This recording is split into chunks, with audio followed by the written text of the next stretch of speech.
US Senate ratified Finland and Sweden's entry into NATO. The Senate has strongly backed the expansion of the transatlantic alliance in the shadow of Russia's invasion of Ukraine.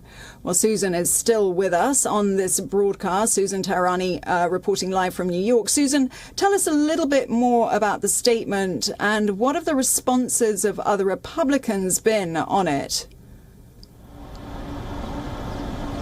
So for the most part, Republicans have been very supportive. We did have Senator Rand Paul vote present, but then we had Senator Josh Hawley oppose this, and he really explained why in an op-ed in the National Interest. I could read you some of it, although he did face some criticism from his Democratic counterparts. This is an argument that it's not just him that he's been making. Other Republicans in private have also been concerned, notably about the rise in threat coming from Asia and notably China.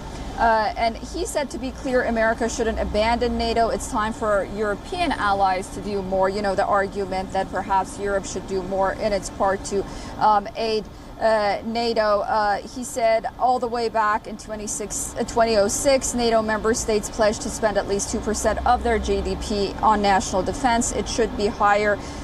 He said that the United States spends more on that defense, but many NATO members have yet to meet their minimal commitment. He said instead of investing more in NATO, we should put our investments more in Asia and the Asia Pacific and combat China. So that was his main argument.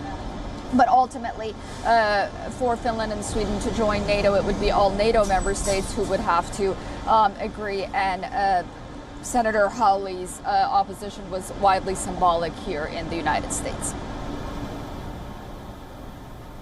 That was Susan Teherani, our correspondent with live analysis from New York.